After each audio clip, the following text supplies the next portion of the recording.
খোড়া চুলগুলো পেছনে বেঁধে দাঁড়িয়ে রইল রাফসান ভার্সিটির মূল গেটের সামনে। বাম হাতে সস্তার ঘড়ি, ডান হাতে এক গাদা চামড়ার ফিতে ঝুলানো। মুখে সিগারেট নিয়ে ধোঁয়া ছাড়ছে নাক দিয়ে। সামনে থেকে যাচ্ছে হৃদি।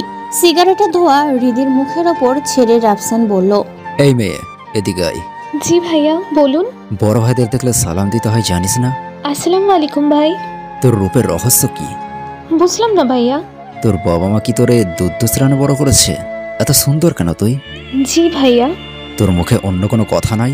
ভাইয়া, নতুন আসছি এখানে, তাই নার্ভাস লাগছে। কথাটুকু বলেই একটু চুপ হয়ে যায় রিধি। পিছন থেকে নিলয় হো হো করে হেসে উঠে বলে, আহারে মামনি, কচি খোকে ভয় পাচ্ছে। চুপ কর নিলয়। তা তোমার নাম কি? ভাইয়া রিদি। ভাইয়া রিধি? এটা কেমন নাম? না না, আমার নাম ভাইয়া রিদি না, Ridi Hasan. BBA second semester, management department, ৬৯১২ roll number. এখান থেকে সোজা ডান দিকে যে ভবনটা আছে ওটা ৩য় ফ্লোরে ৪র্থ নাম্বার রুমেই আমার ক্লাস। আসি ভাইয়া, আসসালামু আলাইকুম। রিধির লাগামহীন কথায় স্থির হয়ে গেছে রাফসান। চোখের পলক সরছে না। নিলয়ের ধাক্কায় পেছন ফিরে তাকায় রাফসান। হাত নাড়িয়ে বলে, কিরে রাফসান, কি হলো তোর? কথা বল। মেয়েটাকে দেখছিস? চঞ্চল স্পষ্ট হাসি, মুগ্ধ কোমলমতি এলোকেসি, ডাগর ডোগর চোখের চাহনি, হালকা চিকন ঠোঁট নাড়িয়ে কথা বলার ভঙ্গি। আরে দেখে যা, রাফু ক্র্যাশ খাইছে। আমাদের রাফু ক্র্যাশ খাইছে। কে ওরে ধর ভাই, ট্রিট কই। পেছন থেকে ঝাপটে ধরে নিলয়। সুমিত, জয়, তানিম ওদের কোনো রকম ছাড়িয়ে বলল, হারামি, তোরা ভুলে গেছিস, রাফুর জন্য প্রেম নয়, রাফুর প্রেম হজম করার মতো মেয়ের জন্ম হয়নি। তা যাই বলিস রাফু, তুই নিশ্চয়ই ওই মেয়ের উপর ক্রাশ খেয়েছিস, নয়তো এমন করে যেতে দিতি না তাকে। আরে রাফু তো পুরো দিওয়ানা। ডাল মে চাল হে, রাফুর মনে খিচুড়ি পাচ্ছে। তোরা চুপ কর, আপাতত ভালো লাগছে না এসব। তা কি করবি এখন? জানি না, তোরা থাক। বলেই উঠলাম সেখান থেকে। তানিমের হাত থেকে সিগারেট নিয়ে ধোঁয়া ছড়িয়ে দিল উপরে। ক্যাম্পাসের ভেতরে জোড়া জোড়া বসে আছে পাখিরা। কেউ বাদাম খাচ্ছে, কেউ বা নোটবুক খুলে নিয়েছে। বাবার আদরের কন্যা আর নাদান বয়ফ্রেন্ডদের জন্য রান্না করে এনেছে। এইগুলো দেখলে শরীরে আগুন জ্বলে। ২৪ বসন্ত পেরিয়েছে, কারো অপেক্ষায় আসলো না আজও। রাফুর ভাবনাগুলো মাথায় ঘুরঘুর করছে। সিগারেট শেষে টানটা দিয়ে ফিল্টারটা পায়ের নিচে মুছড়ে ফেলেছে। উপাচার্যের কক্ষে দাঁড়িয়ে আছে রাফসান। চোখে চশমা লাগিয়ে রাফসানের দিকে তাকিয়ে বলল, তোমার নামে রোজ কত অভিযোগ আছে তা তুমি জানো? না স্যার, কে কে অভিযোগ করে তাদের সামনাসামনি করুন। চুপ বেয়াদব, এটা ভার্সিটি, নিজের বাসা মনে করো না। এখানে থাকতে হলে নিয়ম মানতে হবে। Sorry sir. গেটের সামনে যেন আর আড্ডা দিতে না দেখি। জি স্যার। তোমার ক্লাসের উপস্থিতি নেই কেন? মাথা নিচু করে রাখছে রাফসান। কিছু বলছে না। শফিক হাসান চিৎকার করে ওঠে, কি বলছি শুনুনি কানে? তোমার ক্লাসের উপস্থিতি কম কেন? স্যার, আপনার কাজ আপনি করুন, এটা আমার স্বাধীনতা। বাবার মতো অধিকার ফলাতে আসবেন না। এটা ভার্সিটি।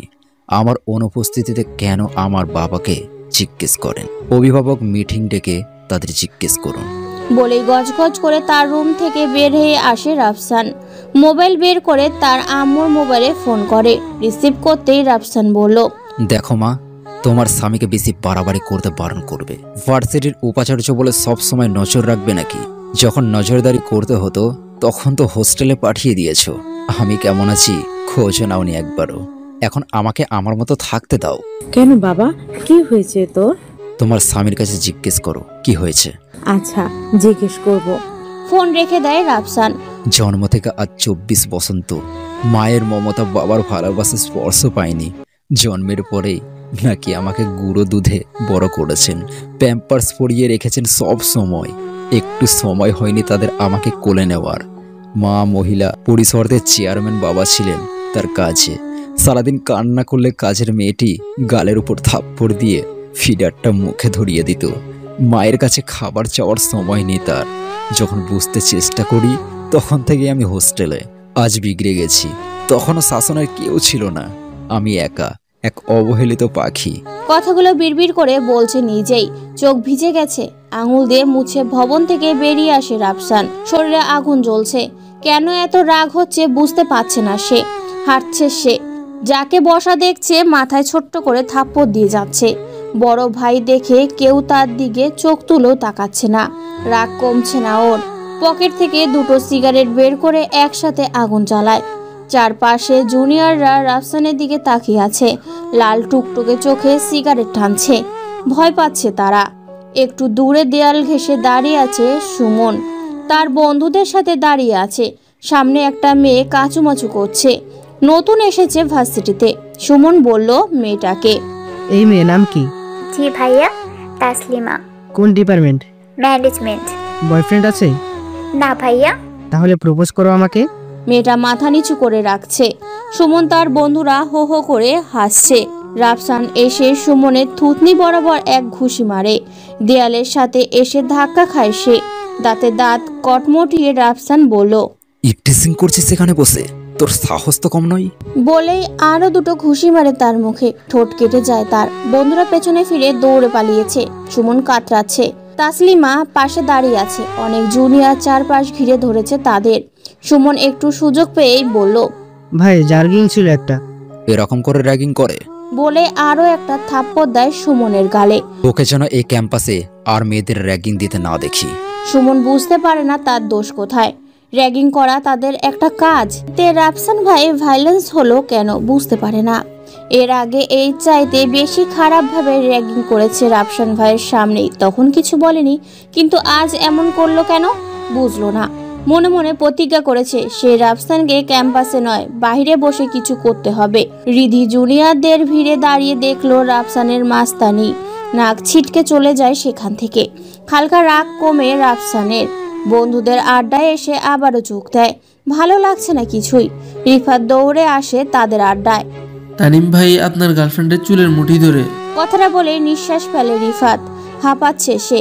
মনে হচ্ছে এক রাজ্য দৌড়ে এসেছে সে। তানিম দাঁড়িয়ে যায়, বলে, কি হয়েছে শান্তার? কে ওর চুল ধরেছে? মোতালেব। থমকে যায় তানিম। শান্তার কিছু হলে সে বাঁচবে না এমন টাইপের একটা ভাব নিয়ে মাটিতে বসে পড়ে। তানিম, এই মোতালেবকে? কথাটা বলে রাফসান।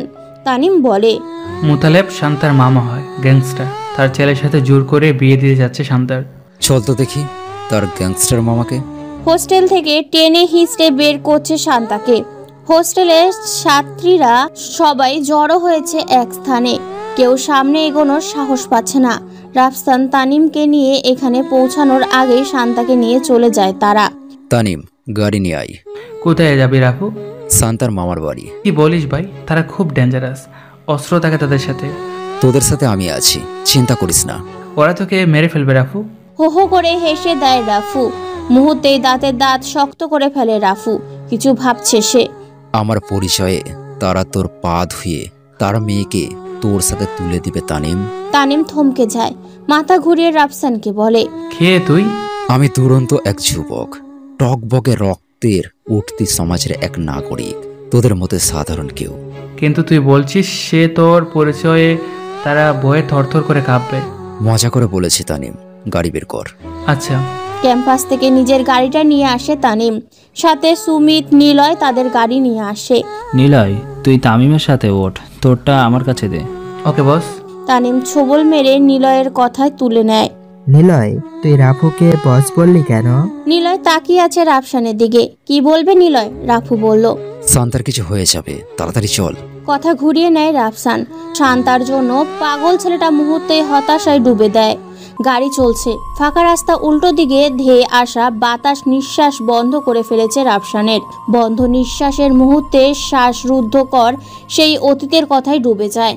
তখন বয়স কেবল 19। ইন্টারমিডিয়েট এক্সাম দেওয়ার পর সমস্ত হল ফাঁকা হয়ে গেছে। রাফসান এসে উঠল হোস্টেলে। একাকিত্ব তাকে ক্রমশ গ্রাস করেছে। বন্ধুদের সাথে প্রায় সিগারেট ধরে, মাঝে মাঝে গাঞ্জা কলিজা পোড়ায়। মদের নেশা মনে হয় তার জন্মগত অভ্যাস। যেভাবে মদ গেলে তা দেখলে চোখে পানি এসে যায়। মধ্যরাতে ল্যাম্পপোস্টের আবছা আলোয় সিগারেট হাতে হাঁটছে রাফু। নিঃশব্দ রাত। দূর থেকে কুকুরের ঘেউ ঘেউ শব্দ ভেসে আসছে। আনমনে তাকিয়ে হাঁটছিল। তেমন সময় কোথা থেকে যেন একটা পিস্তল এসে তার পায়ের কাছে পড়ে। ছোবল মেরে পিস্তলটা হাতে নেয় সে। রাফুর শখ জীবনে একবার হলেও পিস্তল চালাবে। পিস্তলে ছেলে মেয়ের সবারই কম বেশি আসক্ত থাকে। রাফুরও তখন সেই আসক্তে ডুবেছিল। পাশের গলিতে তাকাতেই দেখে কিছু লোক একটা লোককে ঘিরে পিস্তল হাতে দাঁড়িয়ে আছে। তারা বলছিল, ডেভিড, বেশ উড়াল দিয়েছি সে অন্ধকার জগতে। আজ তোকে কে বাঁচাবে এখান থেকে? দেশের অন্যতম গ্যাং ব্ল্যাক ড্রাগনের লিডার। কথাটা বলে হো হো করে হেসে ফেলে আবির। ভাই কিসের কথা বলছেন ওর সাথে? ওর গ্যামে বার করে দিই এখানেই, বলেন শুধু একবার। টকবক যুবক আবিরের পাশে দাঁড়িয়ে কথাটা বলে। রাফু শুনছে তাদের কথা আড়ালে দাঁড়িয়ে। বুঝতে পারে মাটিতে পড়ে থাকা লোকটা সাধারণ কেউ নয়। রাফু হাতটা কাঁপছে থরথর করে। পিস্তলটার দিকে একবার তাকিয়ে নেয় সে। অটো রিলোড পিস্তল। ইউটিউবে এর অনেক টিউটোরিয়াল দেখেছে সে। আবির ডেভিডের মিড পয়েন্টে পিস্তল ঠেকাতেই একটা বুলেট এসে আবিরের মিড পয়েন্টে আঘাত করে। পিছনের দিকে ঝুঁকে যায় সে। পর মুহূর্তেই ধাই ধাই করে কয়েকটা শব্দ। ডেভিডের পাশের বন্দুক হাতে দাঁড়িয়ে থাকা ক্যাডারগুলো লুটিয়ে পড়ে রাস্তায়। ডেভিড উঠে দাঁড়ায়। রাফু রাস্তার মাঝে পিস্তলটা ফেলে দিয়ে হাতটা চেপে ধরে। গান পাউডারে পুড়ে গেছে তার হাত। কাঁচা হাতের নিশানা যে এতটা পারফেক্ট হবে তা রাফু নিজেও ভাবতে পারেনি। পলকহীন চোখে ডেভিড এগিয়ে আসে রাফুর দিকে। সে কাতরাচ্ছে জ্বরে যাওয়ার হাতের চামড়া নিয়ে। নাম কি তোর? রাফসান। আসবি আমার সাথে? কেন? বাদশা বানাবো তোরে। আপনি কে? আমি অজানে থাক, এক সময় জেনে যাবি। Sorry, I am not interest. কি বলছিস? ভেবে দেখ, পুরো দেশ তোর হাতের মুঠোয় থাকবে, তখন রাজ করতে পারবি তুই। রাফসান হা হা করে হেসে ওঠে। ডেভিড তাকিয়ে থাকে তার দিকে। হাস্যোজ্জ্বল চেহারার মাঝে ভয়ঙ্কর নৃশংস এক মানুষকে দেখতে পাচ্ছে সে। রাফসান বলে উঠল, আপনাকে যদি এই ভিখারি এসে বলে এই রাজ্য তোর, চল আমার সাথে, আমি তোকে এই রাজ্যের রাজা বানাবো, তখন আপনি কি বলবেন? অবশ্যই না বলবো। আপনিও তো এক ভিখারি। একটু আগে সামনে দাঁড়িয়ে থাকা লোকগুলোর সামনে নিজের জীবন ভিক্ষা চাওয়ার মতো ছলছল চোখে তাকিয়েছিলেন। এখন আমি আপনাকে কি ভাববো, ভিখারি নাকি রাজা? ডেভিড রাফসানের চোখের ভাষা বুঝতে পারে। জল জল করে জ্বলছে তার চোখ। ডেভিড রাফসানের কাঁধে হাত রেখে বলে, যখন বাঘ ফাঁদে আটকা পড়ে তখন কিন্তু একটা পিঁপড়াও তাকে চ্যালেঞ্জ করতে পারে, কিন্তু খোলা জঙ্গলে তার দিকে চোখ তুলে তাকানোর সাহস কেউ পায় না। জঙ্গলের সবচেয়ে হিংস্র প্রাণীটাও বাঘের গর্জনে গর্তে লোকায়। সময় পরিস্থিতি দুটিই কিন্তু ভিন্ন। এক এক সময় এক একজনের ক্ষমতা দেখানোর সুযোগ আসে। এখন দেখার বিষয় কে সামনাসামনি শক্তিশালী আর কে সুযোগ সন্ধানী। তুই আমাকে জানতে চাইছিস না? I am David Ibrahim, most wanted criminal of the world.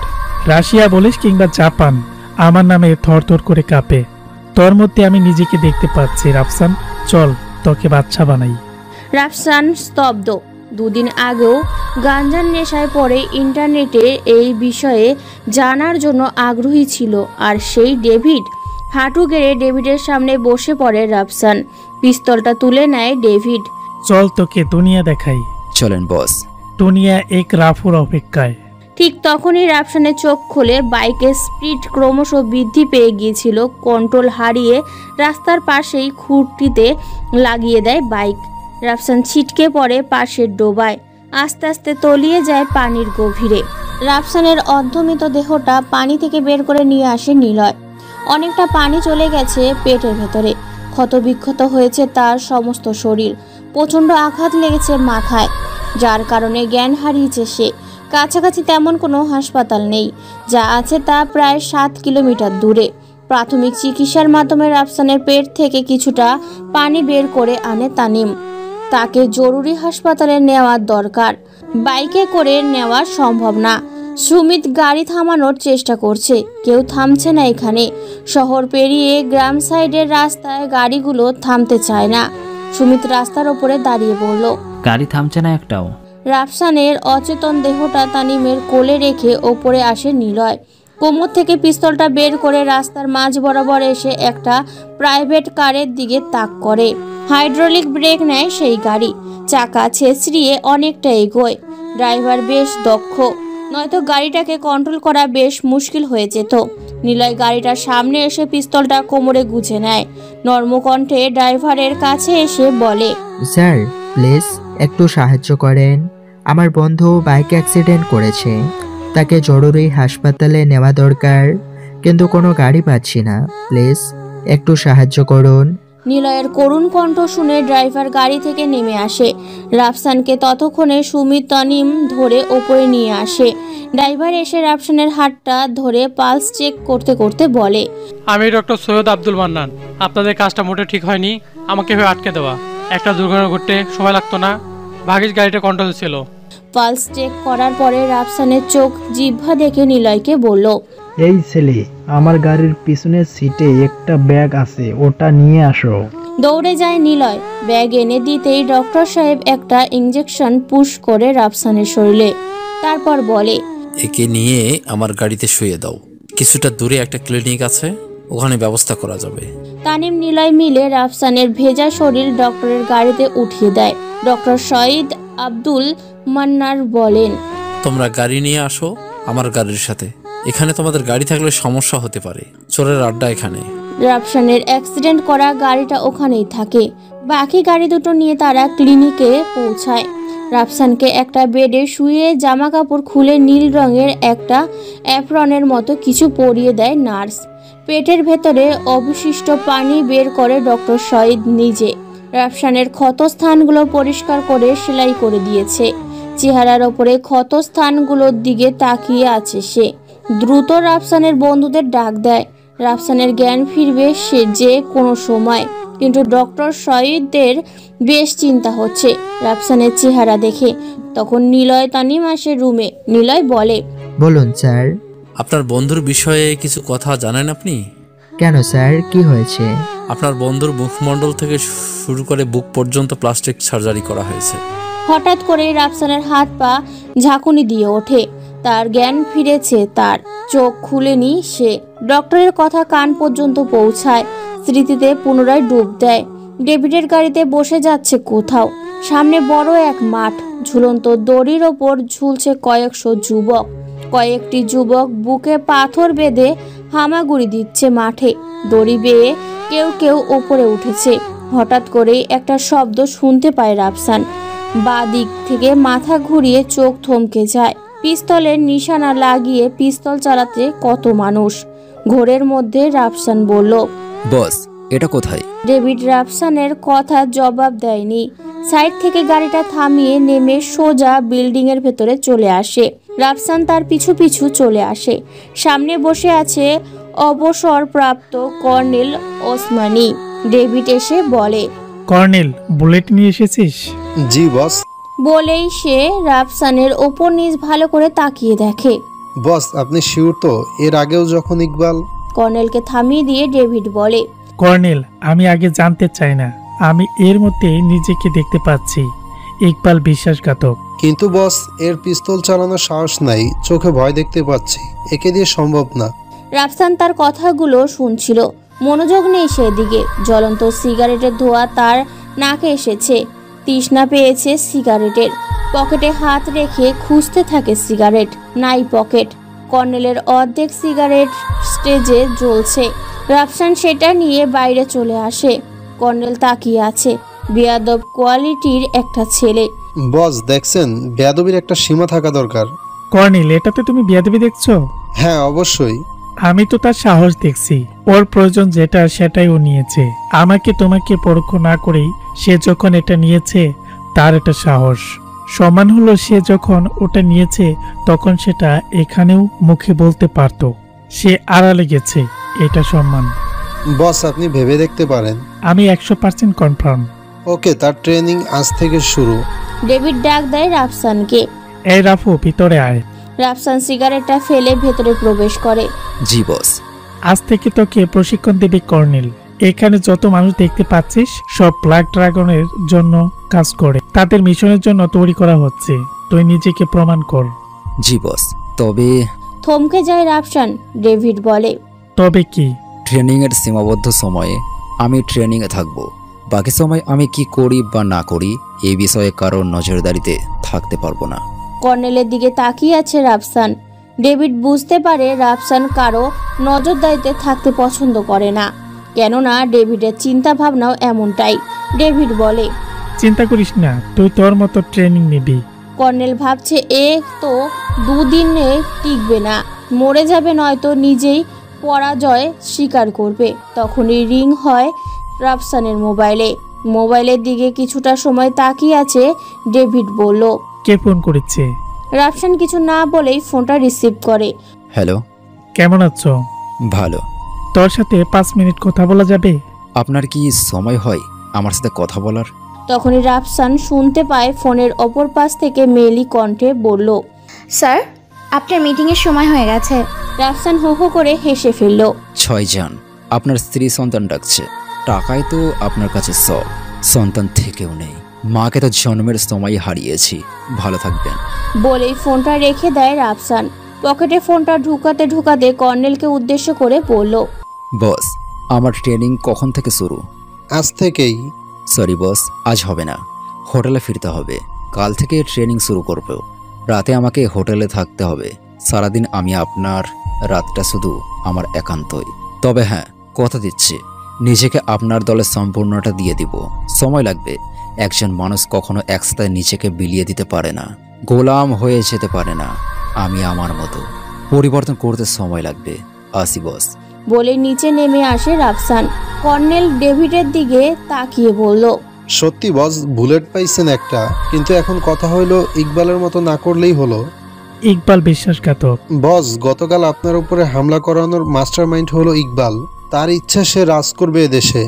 Iqbal চাইলেই কিন্তু তাকে সবটা বলে দিতে পারতাম, কিন্তু মৃত্যু ডেকে নিয়ে আসছে তাকে। ডেভিড কথা বাড়ায় না। কর্নেলের কালেকশন থেকে মদের একটা বোতল তুলে নেয়। দেখা হচ্ছে আবার অন্য একদিন। রাফসানকে নামিয়ে দেয় তার হোটেলের সামনে। রাফসান ভরসা দেয় তাকে। চলে যায় সে। পেছনে ফিরে হোটেলে ঢোকার আগে একটা মেয়ে এসে উপুর হয়ে পড়ে রাফসানের শরীরের ওপর। হাত থেকে লাঠিটা ছুটে যায়। রাফসানের পিঠ এসে দেয়ালে ঠেকেছে। মেয়েটার মাথা তার বুকে। পরম সুখে আশ্রে পড়ছে সেই সময়। রাফসান তাকিয়ে আছে মেয়েটার দিকে। কালো চশমাটা ফ্লোরে পড়ে 2 খণ্ড হয়ে গেছে। বিরক্ত নিয়ে মেয়েটা নিজেকে সরিয়ে নেয়। রাফসান তাকিয়ে আছে মেয়েটার চোখের দিকে। ডাগর ডগর চোখের ভাষা বুঝতে চেষ্টা করে সে। পারছে না সে এই চোখের ভাষা পড়তে। তার চোখের পলক সরছে না। হাঁটু গেড়ে বসে মেয়েটি হাত দিয়ে লাঠিটা খুঁজছে হয়তো। হোটেলের গেটের ভেতর থেকে বাইরে আসে নেহা। নীলু, তোরে কতবার বলছি একা একা বের হবি না, দাঁড়া। নেহা নীলুকে ধরে দাঁড় করায়। রাফসান দেয়ালের সাথে পড়ে আছে। লাঠিটা নীলুর হাতে ধরিয়ে দিয়ে নেহা রাফসানের উদ্দেশ্য করে বলল, সরি ভাইয়া, নীলু চোখে দেখতে পারে না, আপনার সমস্যার জন্য দুঃখিত। নেহা চলে যায় নীলুকে নিয়ে। তার সম্পূর্ণ নাম নীলিমা জাহান। বয়সে রাফসানের 2 বছরের বড়, তবুও যেন তার চোখ সরছে না নীলিমার ওপর থেকে। ফ্লোর থেকে ভাঙা সানগ্লাসের অংশটুকু কুড়িয়ে নেয় হাতে। হোটেলে ঢুকে যায় সে। এখানে রাফসানের জন্য পার্মানেন্ট একটা রুম ব্যবস্থা করে রেখেছে তার বাবা। সে বাসায় থাকে না, থাকার জন্য এখানেই বেছে নিয়েছে। হোটেলের ম্যানেজার রাফসানকে হোটেলে ঢুকতে দেখে তার সামনে এসে দাঁড়ায়। স্যার, আপনার বাবা গতকাল রাতে এসেছিল। এখন কি আছেন রুমে? না স্যার। আচ্ছা, আপনি যান, আমি রুমে যাব। স্যার, আপনার বাবা কিছু টাকা রেখে গেছে। রাফসান ম্যানেজারের দিকে একবার তাকায়, একবার টাকার দিকে তাকিয়ে নিজের ছেঁড়া শার্টের দিকে তাকিয়ে বলে, না, দরকার নেই টাকার, আমার কাছে কিছু টাকা আছে। জি স্যার। ম্যানেজার চলে যায়। রাফসান নিজের রুমে আসে। শরীর থেকে মদের বাজে গন্ধ ভেসে আসছে। জামা কাপড় খুলে আয়নার সামনে দাঁড়ায় রাফসান। পেটের ওপর কয়েকটা ক্ষতের দাগ ফুটে আছে। পেটের ওপরে দাগ পড়েছে, শক্ত হয়ে ভাঁজ পড়েছে 6 প্যাকস। রাফসান আয়নার সামনে নিজেকে দেখে অল্প বয়সের শরীরের গঠন একদম ভিন্ন। বুকে হাত বোলাচ্ছে, পেছন থেকে দরজা খুলে যায়। আয়নার প্রতিফলনে লাফিয়ে ওঠে রাফসান। তখনকার সেই মেয়েটি নীলিমা তড়িঘড়ি করে তোয়ালে পেঁচিয়ে লজ্জাস্থান থেকে তার সামনে আসে রাফসান। এই মেয়ে, আপনার সমস্যা কি? এটা 506 নাম্বার রুম না? মেয়েটার কণ্ঠ শুনে স্তব্ধ হয়ে যায় রাফসান। চিকন কণ্ঠের মধুর মিশ্রিত সে সুর। নরম কণ্ঠে জবাব দেয় সে, না, এটা 202 নম্বর রুম। সরি ডিস্টার্ব করার জন্য। বলেই হাঁটা দেয় নীলিমা। রাফসান নিজের রুম ছেড়ে বেরিয়ে এসে তার হাত ধরে। কোমল নরম সেই হাতের স্পর্শ গরমে অনুভব করতে থাকে সে। চলুন আমি আপনাকে পৌঁছে দিই। ধন্যবাদ। রাফসান তাকে নিয়ে হাঁটছে। অর্ধলগ্ন শরীর যে দেখেছে সেই তাকিয়ে আছে তার দিকে। নীলিমাকে তার রুমে পৌঁছে দিয়ে নিজের রুমে এসে বাথরুমে ঢোকে সে। শাওয়ার ছেড়ে ভাবতে থাকে তার জীবন নিয়ে। কি হবে এই জীবনে? অবহেলা লাঞ্ছনা ছাড়া তো এই জীবনে কোনো সুখের মুহূর্ত নাই। ঘুম পাচ্ছে খুব, রাতে ঘুম হয়নি। বাথরুম থেকে বেরিয়ে শরীর শুকিয়ে বিছানায় শরীরটা এলিয়ে দেয়। আস্তে আস্তে তার চোখ বুজে আসছে। নিলয় তার শরীর ধরে হালকা করে ধাক্কা দিচ্ছে। চোখ মেলেছে রাফসান। মাথাটা ঝিমঝিম করছে, ব্যথা করছে মাথা। তানিম সুমিত দাঁড়িয়ে আছে পাশেই। ডক্টর শহীদ আব্দুল মান্নার পুলিশকে ফোন করে। নিলয়ের কাছে পিস্তল দেখে ঘাবড়ে গেছে সে কৌশলে রাফসানের জীবন বাঁচিয়েও তার ধরিয়ে দেওয়ার কৌশল এঁটেছে। ক্লিনিকের চারপাশে পুলিশ ঘেরাও করে আছে। এসআই সবুজ ক্লিনিকের ভেতরে এসে নিলয়ের হাতটা শক্ত করে ধরে পেছন থেকে পিস্তলটা নিয়ে হাতে করে নেয়। তানিম সুমিতকে আরও দুজন পুলিশ ঝাপটে ধরে রাখে। নিলয়কে শক্ত করে ধরে এসআই সবুজ বলে, মাস্তানি করিস তো দিনের আলোয়। নিলয় বলে, স্যার আপনার কোথাও ভুল হচ্ছে। আমার ভুল কোথায়? তোর কাছে পিস্তল পাওয়া গেছে, দেখ এবার কিভাবে আটকে যাস। বলেই এসআই সবুজ নিলয়ের পিঠ বরাবর আঘাত করে। শক্ত হয়ে যায় সে। ছোবল মেরে হাত থেকে পিস্তলটা কেড়ে নিয়ে সবুজের হাতটা পেছনের দিকে নুয়ে পিস্তলটা তার মাথায় তাক করে। আরে স্যার এত দুর্বল ভাবছেন নাকি? ট্রেনিং প্রাপ্ত মাল, এত সহজে ভেঙে পড়ার জিনিস না। আগে আমার কথা শুনুন। এসআই সবুজ চুপচাপ হয়ে গেছে। থরথর করে কাঁপছে হাঁটু। নিলয় বলে, পিস্তলের লাইসেন্স আছে, দেহ রক্ষার জন্য এটা সাথে রাখা। মাথা নিচু অবস্থায় এসআই সবুজ বলে, তুই কি এমন ভিআইপি মানুষ যে তোর দেহ রক্ষার জন্য পিস্তল লাগবে? আমি ভিআইপি নই, বেডে শুয়ে থাকা ছেলেটার দেহরক্ষী আমি। এসআই সবুজ তাকায় রাফসানের দিকে। তানিম সুমিত আশ্চর্য চোখে তাকিয়ে আছে। কে এই ছেলে যে তার দেহরক্ষী দরকার হবে? রাফু দ্য গ্রেট বিজনেসম্যান শহীদ হাসানের একমাত্র ছেলে, আরএস ইন্ডাস্ট্রির চেয়ারম্যান এই ছেলেটাই। এসআই সবুজ হাহা করে হেসে ফেলল। বিশ্বাস করল না রাফসানের পরিচয়। পুলিশ এরই মধ্যে ক্লিনিকের ভেতরে চলে আসে। 4-5 জন নিলয়কে ধরে ফেলেছে। সবুজ বলে, তোদের বড় কোনো কেসে জড়িয়ে দেয়া যাবে, চল থানায় চল। হাত করা পরিয়ে দেয় নিলয়ের হাতে। রাফসান সুমিত তনিমকে ঠেলে পুলিশের গাড়িতে তোলা হয়েছে। নিলয়ের কথায় কোনো গুরুত্ব দেয়নি সবুজ। দেখতে চায়নি লাইসেন্স। থানায় এনে তাদের একটা টুলের ওপর বসিয়ে রাখা হয়েছে। তানিমের ফোন বাজছে অনেকক্ষণ থেকে। সবুজ বলল, কথা বলে নে। তানিম ফোন রিসিভ করে কাঁদো কাঁদো কণ্ঠে শান্তা বলল, তানু বেবি প্লিজ আমাকে নিয়ে যাও এখান থেকে। তারা জোর করছে আমাকে ওই প্রতিবন্ধী ছেলেটার সাথে বিয়েতে বসতে।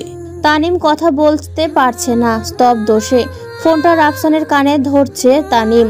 শান্তার আর্তনাদ শুনে রাফসানের মস্তিষ্কে রক্তক্ষরণ হয়। নিলয় ফোন করেছিল যেন কাকে, সে এখনো আসছে না। সবুজ রাফসানের ব্যাপারটা ক্লিয়ার হতে শাহিদ হাসানের অ্যাসিস্ট্যান্ট আলীকে ফোন করে জানায়। রাফসান টুল থেকে দাঁড়িয়ে যায়। আমার যেতে হবে। তোর কত জরিমানা করতে হয় করে আমাদের যেতে দে।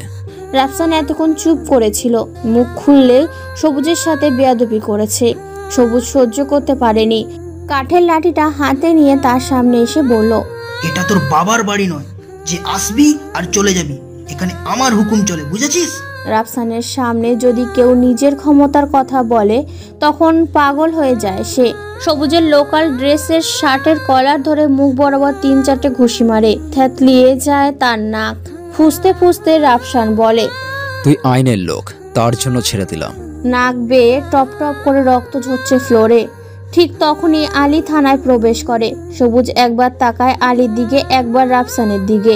নিলয় যা বলেছিল তা সত্যি। সবুজ নিজের নাকটা রুমাল দিয়ে চেপে রেখেছে। থানা থেকে বের হয়ে গাড়ির পায়নি তারা। নিলয় নিজের পিস্তলটা সবুজের কাছ থেকে নিয়ে বেরিয়ে আসে। তাদের বাইকগুলো ক্লিনিকের সামনেই পড়ে আছে। এদিকে শান্তার বিয়ে হয়ে যাচ্ছে। রাফসানের মস্তিষ্ক কাজ করা বন্ধ করে দিয়েছে। সামনে আলী ব্ল্যাক BMW গাড়িটা। রাফসান তার সামনে এসে ড্রাইভারকে বলে, চাচা গাড়ি থেকে নামুন, অন্য গাড়ি ম্যানেজ করে চলে যান। ড্রাইভার চাচা নেমে আসে। রাফসান ড্রাইভিং সিটে বসে, নিলয় তার পাশে, তানিম সুমিত পেছনে। হাইওয়ে রাস্তায় উঠে গাড়িটার স্পিড 140 ছাড়িয়েছে।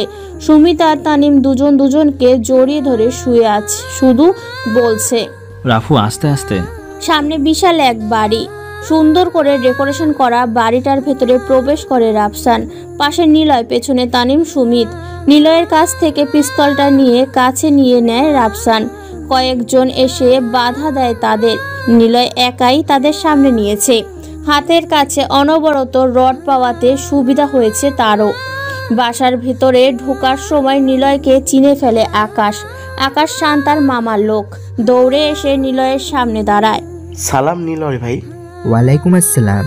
ভাই এখানে? তার পেছন থেকে শান্তার মামার পোষা দলবল আসছে রাফসানের কাছে। আকাশ তাদের থামিয়ে বলে, একজন বলে উঠল, আকাশ তুই ভয় পাচ্ছিস কেন? আমরা 40 জন, তারা 4 জন। আকাশ তাচ্ছিল্যের হাসি হেসে বলল, এদের একজনের বরাবর তোরা 40 জন কিছুই নয়, শুধু একটা তলোয়ার আর না হয় একটা M46 হাতে ধরিয়ে দে, তোদের অস্তিত্ব খুঁজে পাওয়া যাবে না। আকাশ ভাই এরা কারা? Black dragon. শিউরে ওঠে সবাই। আকাশ নিলয়ের দিকে তাকিয়ে বলে, ভাই আপনি আসলেন কেন?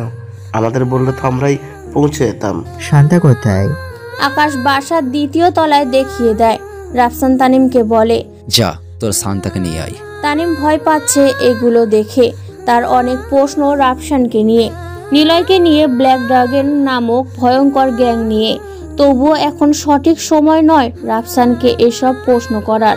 তানিম বাসার ভেতরে যেতেই শান্তার মামা তানিমের বুকে লাথি মারে। ফ্লোরে শুয়ে পড়ে তানিম। তানিমের দিকে একটা পিস্তল তাক করে বলে, তোর সাহস তো কম না, তুই আমার বাড়িতে এসেছিস, যা মৃত্যুর স্বাদ গ্রহণ কর। পিস্তলের শব্দে কেঁপে ওঠে সমস্ত ঘর। দৌড়ে বেরিয়ে আসে শান্তা। রক্তাক্ত শরীরে শুয়ে আছে তানিম। মুখে হাত রেখে দৌড়ে নেমেছে শান্তা। তার মামার ঘায়েল দেহ পড়ে আছে তানিমের ওপরে। ফিনকি দিয়ে রক্ত ঝরছে তার শরীর থেকে। তানিমের দেহ ভিজে গেছে তাজা রক্তে।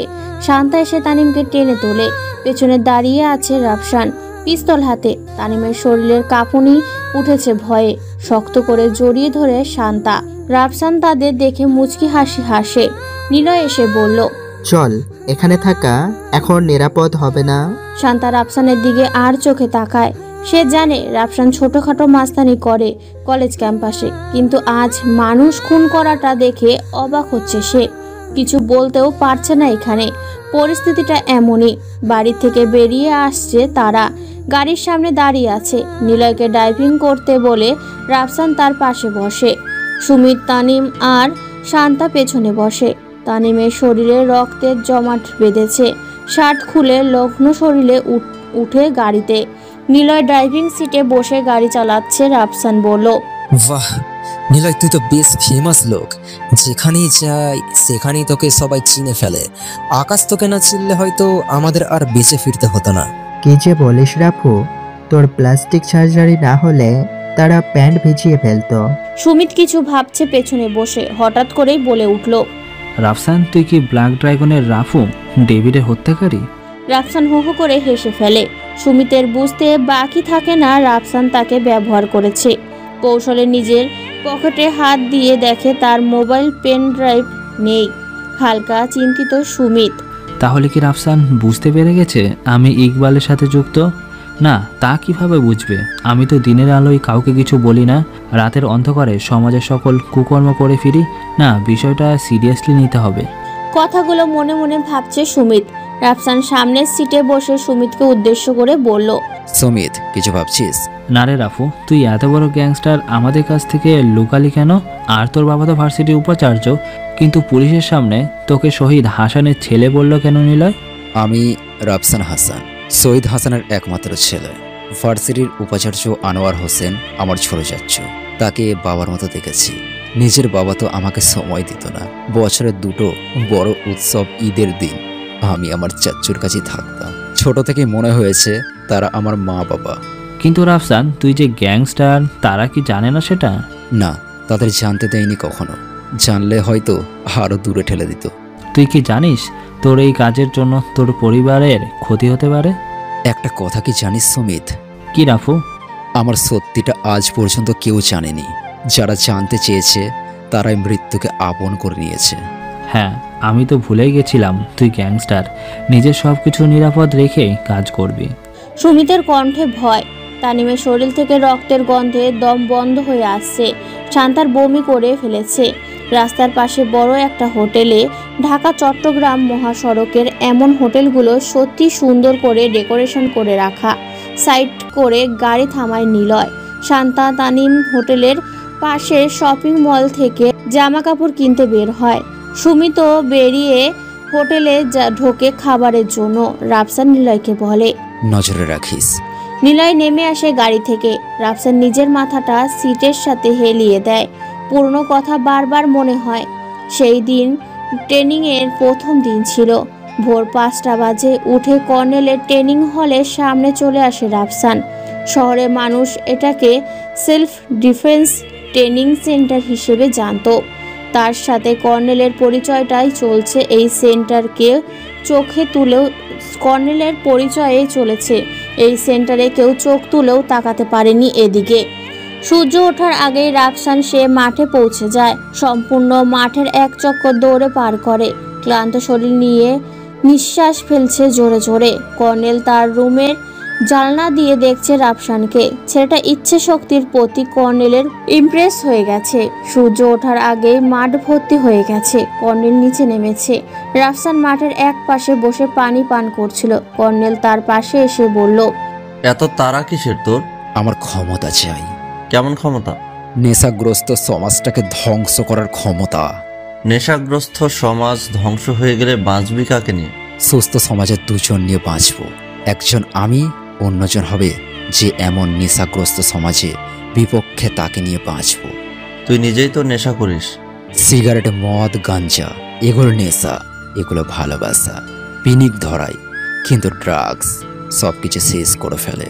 ডেভিডের নিজের ড্রাগস বিজনেস আছে, জানিস তুই? জানি। তাকে কিভাবে শুধরে নিবি? চেষ্টা করতে পারি। ড্রাগসের প্রতি তোর এত আক্ষেপ কেন? ড্রাগসের কারণে আমার মায়ের মৃত্যু হয়েছে। যেদিন আমার জন্ম হয় সেদিন বাবা ড্রাগসের নেশায় এসে আমার মায়ের সাথে। থমকে যায় রাফসান। ঝলসানো চোখে কোনো এক ফোঁটা রক্ত জমা হয়। কর্নেল তাকিয়ে আছে রাফসানের দিকে। ছেলেটা মাথা নিচু করে রেখেছে। পাথর চাপা বুকে কষ্টের পাহাড় জমিয়ে রেখেছে। রাফসানের কাঁধে হাত রেখে কর্নেল দাঁড়িয়ে যায়। চল, তোর ট্রেনিং আমি নিজে দেব। রাফসান চোখ দুটো মুছে নেয়। ট্রেনিংয়ের জন্য প্রস্তুত। মধ্য দুপুর। মাথার ওপরে সূর্যটা তার সামান্য আলো ছড়িয়েছে। ক্লান্ত মানুষের অস্বস্তির কারণ হয়ে উঠেছে। রাফসান সেই অস্বস্তির স্বীকার করে রোদের মাঝে দড়ি বেয়ে ওপরে উঠতে চাইছে। একবার, দুবার, তিনবার, চতুর্বারের মতো কিছুটা দূরে উঠে পা ফসকে পড়ে যায়। প্রতিবার সে উঠে দাঁড়িয়েছে। এবার কোমরে ব্যথা পেয়ে মাটির সাথে লেপ্টে গেছে। কাতরাচ্ছে সে। কর্নেল এসে তার হাত ধরে বসিয়ে দেয়। কোনো কিছুকে কঠিন ভেবো না, শক্তি দিয়ে লড়াই করো। পরাজয়ে ভয় পেও না। শক্তি কখনো কম মনে করবে না। তোমার যতটুকু আছে ততটুকুই ব্যবহার করো। অধিক শক্তি প্রয়োগ করতে যেও না, কিংবা মস্তিষ্কের বিরুদ্ধে অবতরণ করো না। জয় তোমারই হবে। চিন্তা করো তোমার দুর্বলতাকে, যেটা তোমার মাঝে কমতি আছে সেটাকে পূরণ করতে শেখো। জয় তোমার হবেই। কথাটা বলে কর্নেল একটু থমকে যায়। পুনরায় আবারও বলল, এই কথাটা আমাকে আমার স্যার বলেছিল। সে একটা বইতে বলেছিল কথাগুলো। যখন বলেছিল তখন আমি বুঝিনি এ কথার মানে, কিন্তু তার কথাগুলো সবসময় নিয়ম করে মানতাম। আমার মধ্যে কোন জিনিসটার দুর্বলতা আছে সেটা বের করতাম। লক্ষ্যে মনোযোগী হয়ে যেতাম। আজ দেখো আমি এ পর্যায়ে। তোমার কাজটাকে তুমি ফোকাস করো, তুমি হারবে না। রাফসানের শরীরে ঠান্ডা বাতাস বয়ে যায়। নিজের মাথায় হাত রেখে হাঁটু ভর করে দাঁড়িয়ে ওঠে। রাফসানের আর পিছন ফিরে তাকানো হয়নি। কর্নেলের হাত ধরে সম্পূর্ণ ট্রেনিং কিছু মাসেই শেষ করেছে। সেই যেদিন সর্বপ্রথম থেকে থাকে অস্ত্র রাখা রুমে নেওয়া হয়েছিল, সেই দিন পলকহীন চোখে তাকিয়েছিল সম্পূর্ণ রুমের দিকে। পুরো 10 ঘন্টা রুমের ভেতরে অস্ত্রের সাথে খেলা করে। ইন্টারন্যাশনাল অস্ত্র থেকে শুরু করে ডিজিটাল এনাগন সব ধরনের অস্ত্র চালাতে এক্সপার্ট রাফসান। মার্শাল আর্ট গ্রুপে নিজেকে ততটাই ফিট রেখেছে। মানুষ দুর্বল পয়েন্টগুলো রাফসানের মস্তিষ্কে গেঁথে গেছে। খালি হাতে 20-25 জন সামলে নেওয়ার ক্ষমতা একাই রাখে সে। অস্ত্র হাতে সম্পূর্ণ একটা গ্যাং রাফসান নিজেই। সুমিত হোটেলের ভেতরে একটু আড়াল হতেই ইকবালকে ফোন করে। বস, রাফু জীবিত আছে। প্লাস্টিক সার্জারি করার পর তার চেহারা একদম ভিন্ন আকৃতি ধারণ করেছে, কিন্তু ওর সাথে প্রায় 2 বছর ছিলাম, বুঝতেই পারিনি যে ও রাফু। আরে সুমিত, গুলি মার ওকে এক্ষুনি। চোখের সামনে থাকলে সাথে সাথে মার। গাড়িতে রাফু শুয়ে আছে, আমার ঘড়িটা গাড়িতে, যে কোনো মুহূর্তে বিস্ফোরণ হবে, রাফু শেষ। কথাটা বলতে না বলতে বাহিরে দাঁড় করানো ব্ল্যাক কালারের গাড়িটা ভেতরে ছোট্ট একটা বিস্ফোরণ। ছোটাছুটি শুরু হয়ে যায় পাবলিকের মাঝে। হোটেলের ম্যানেজার দৌড়ে যায় গাড়িটির কাছে। শব্দ হয় মোটামুটি। সুমিত শুনতে পায় শব্দ, কানের কাছে ফোনটা চেপে বলল, বস, রাফু খতম। আমি শিওর হয়েই আপনাকে ফোন করছি। ফোনটা রেখে দেয় সুমিত। বাথরুম থেকে বের হওয়ার জন্য দরজা খুলতেই দেখে রাফসান দেয়ালের সাথে পিঠ ঠেকিয়ে দাঁড়িয়ে আছে। সুমিতকে বের হতে দেখেই রাফসান তার সামনে এগিয়ে আসে। ক্লিন শেভ করা দাড়িতে হাত দিয়ে বলে, ও লে আমার বাচ্চাটা আসছে রাপুর খেলা শেষ করতে। বাবু ফিডারটা ব্যাগে করে আনতে ভুলে গেছো নাকি? আমি দিব। সুমিত হা করে তাকিয়ে আছে। রাফসান সুমিতের দিকে নিজের হাতে পড়ে থাকা ঘড়িটা দেখায়। সুমিত যে বেল্টের ব্যবহার করেছে সেই বেল্টের ঘড়ি। ঘাবড়ে যায় সুমিত। রাফসান বলে, আমার ট্রিক আমার উপরেই প্রয়োগের বৃথা চেষ্টা না করলেও হতো। সামান্য ঘড়ির উপর কেউ বা সন্দেহ করবে, তাই না সুমিত? তোকে তো আমি এমনিতেই শেষ করে দিতাম, কিন্তু তোর মৃত্যুর চুলকানি উঠছে, মর। বলে নাক বরাবর 4-5টি ঘুষি মারে রাফসান। পেছন থেকে নিলয় আসে। দুজনই বাথরুমে ঢুকে সুমিতের গেম ওভার করে বেরিয়ে আসে। হোটেলের বাইরে অপেক্ষা করছে তানিম, শান্তা। নিলয় রাফসান বেরিয়ে এসে বলে, তানিম সুমিত একটা কাজে বেরিয়েছে, ও যেতে পারবে না আমাদের সাথে। তানিম ভয় পেয়ে আছে। রাফসান বলল, তানিম ভয় পাস নে, আমি কাজে আছি এখানে, তোদের ক্ষতি হতে দিব না, কিন্তু কাজ করে যাব। কি কাজ তোর? রাফসান হেসে বলে, সমাজ থেকে দুর্গন্ধ দূর করার কাজ। কিন্তু এর শুরু কোথা থেকে? তুই গ্যাংস্টার তা বুঝলাম, এর শুরু কোথা থেকে হয়েছে? তোর সাথে আমার দেখা ভার্সিটিতে, কোনো জায়গা থেকে আসলি তাও কিছু বললি না। তোকে বন্ধু বানিয়েছি নিজের ফায়দার জন্যই, উপাচার্যের ছেলে বলে, কিন্তু তুই তাও নস। আসলে তুই কে? নিলয় গাড়ি নিয়ে আসে। আগেই গাড়িটা জ্বলে গেছে। হোটেলের ম্যানেজার গাড়িটাই নিয়ে নিল। তারা কৈফিয়ত দেওয়ার কিছু নেই। সাধারণ মানুষকে পিস্তল দেখাতে এতটুকু পাওয়া যায়। গাড়ির সামনের সিটে বসে রাফসান বলতে থাকে তাদের, প্রিয়কার মৃত্যু থেকে এর শুরু।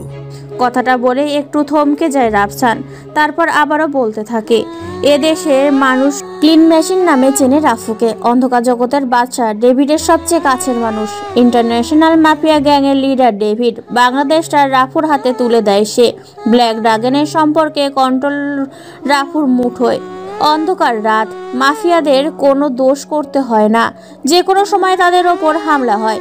এক গ্যাং থেকে অন্য গ্যাংয়ের মারামারি বেঁধে যায়। রাফু যখন ক্ষমতা পায় তখন তার প্রথম কাজ বেআইনি ড্রাগ সাপ্লাই বন্ধ করে। ব্ল্যাক ড্রাগনের সাইড বিজনেসের ড্রাগের ছিল, ডেভিডকে বুঝিয়ে বন্ধ করে দেয়। তারপর ছোট ছোট মাফিয়া গ্যাংয়ের মধ্যে আতঙ্ক সৃষ্টি করে ড্রাগ ডিল বন্ধ করে, কিন্তু হয়তো সবাই করেনি। কিছু মাফিয়া গ্যাংয়ের মধ্যে তখনও ড্রাগস ডিল হতো, তা রাফুর অজানা ছিল না। অ্যাকশন নিতে হলে গ্যাং ওয়ার্ল্ড হতে যাবে। রাফু চায়নি সদ্য ক্ষমতা পাওয়া নিয়ে কোনো গ্যাং ওয়ার্ল্ড করা। ডেভিড সতর্ক করেছিল একটা আতঙ্ক থেকে সব সময় দূরে থাকতে। সেটাই করছে রাফু। কখনোই ইকবালের পথে দাঁড়ায়নি রাফু। অন্ধকার রাত, রাফু সেই দিকে মদ খেয়ে মাতাল প্রায়। রাস্তার মাঝে কয়েকটি কুকুরের চিৎকার চেঁচামেচি লেগেই যায়। কোনো খাবার পেয়েছে তারা, জড়ো হয় এক জায়গায়। কাছাকাছি সব কুকুরগুলো মনে হচ্ছে রাজ্যের খুশি পেয়েছে হাতে। পাশের কিছু মাতাল দুটো মেয়ে চারপাশে ঘুরঘুর করছে। ওড়না ধরে টান দিচ্ছে একজনে। হাতের লাঠি, চোখের কালো চশমা পরা, চেহারাটা কেমন যেন চেনা মনে হলো রাফুর কাছে। একটু সামনে এগিয়ে আসে সে। নীলিমা আর নেহা, হাতে শপিং ব্যাগ। কোথায় বের হয়েছিল তারা?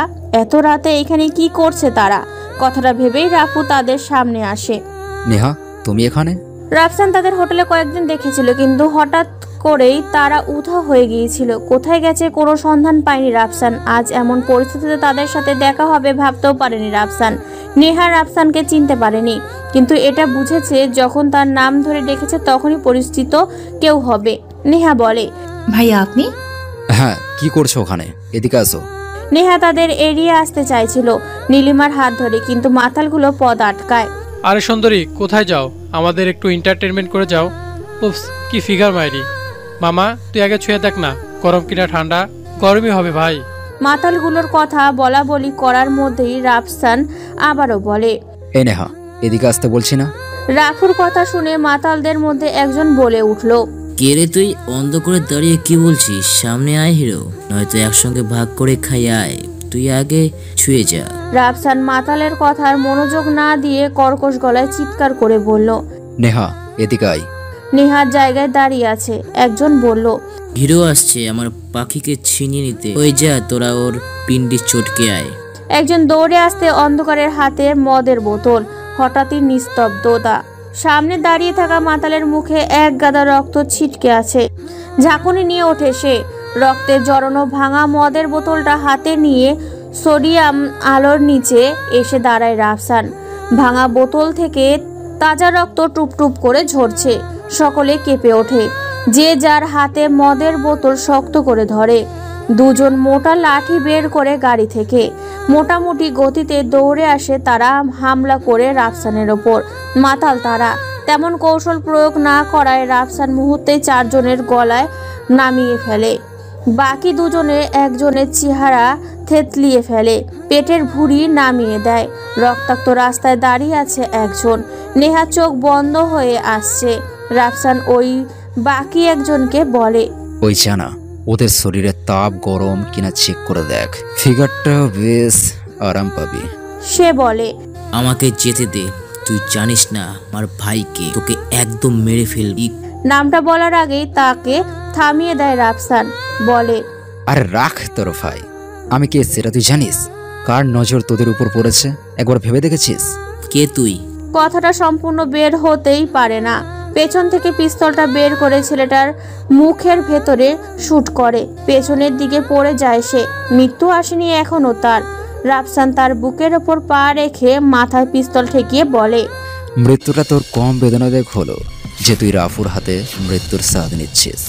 রাফসানের মুখে রাফু নামটা শুনতেই আটকে ওঠে সে। রক্তাক্ত আঙুল দিয়ে পিচ ঢালা রাস্তায় রা লিখতেই শুট করে দেয় রাফসান।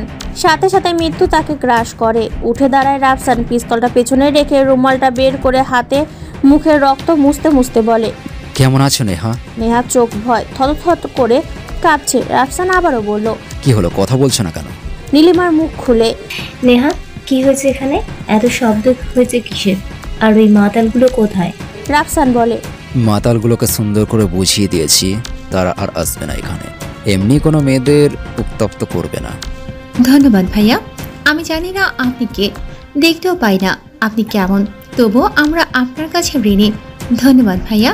রাফসান বলে, চলো তোমাদের বাসায় পৌঁছে দেই। 7টা লাশ রাস্তার মাঝে পড়ে আছে। কুকুরগুলো লাশগুলোর কাছে এসে ঘুরছে। খাবলা দিয়ে এক ফালি মাংস নেয়নি তারা। লাশগুলো চারপাশে পায়চারি করছে। টহলকারী পুলিশের গাড়ির সামনে পড়ে লাশগুলো। তারা পর্যবেক্ষণ করে একজন বলে উঠল, স্যার, এই তো ইকবালের ছোট ভাই আহসান। থমকে যায় তারা। একজন বলে, স্যার, ইকবাল তো এখন হাইপার হয়ে যাবে, অন্ধকার জগতে ঝড় উঠবে, পুরো দেশ আতঙ্কে, কত মানুষের মৃত্যু হবে। তা হতে দেওয়া যাবে না। ইকবালকে তার ভাইয়ের মৃত্যুর সংবাদ পৌঁছে দে, আর সাংবাদিক কাউকে ফোন করে এখানে আসতে বলো। জি স্যার। সকাল হতেই তোলপাড়। খবরের কাগজের হেডলাইন হয়েছে, আহসানের মৃত্যু, ইকবাল কি শান্ত বসে থাকবে? তারপর বিস্তারিত, অজ্ঞাত ব্যক্তির হাতে আহসানের খুন, এই খুনের পেছনে তা কার হাত থাকতে পারে লেখার পরে বড় করে একটা প্রশ্নবোধক চিহ্ন। একজন সন্ত্রাসীর মৃত্যুকে মিডিয়াগুলো হাইপার হয়ে উঠেছে। ইকবাল ভাইয়ের লাশ সামনে রেখে কাঁদছে, চিৎকার করে বলছে, আমি চাই তাকে, যে আমার ভাইকে এমন নির্মমভাবে হত্যা করেছে, আমি তাকে চাই এক্ষুনি। পেছন থেকে ঈশার বলে, বস খবরের কাগজে ছবিগুলো একটু দেখবেন। আমি ওই বোকা সাংবাদিকদের হাবিজাবি লেখায় নিজের মস্তিষ্ক ধোলাই করার মানুষ নই। তারা তিলকে তাল বানিয়ে আতঙ্ক ছড়ায় সমাজের মাঝে। অবশ্য তারা একটা কথা সত্যি বলে, অপরাধী অপরাধ করবেই, তার সামনাসামনি লড়ার শক্তি এই দুনিয়ার নাই।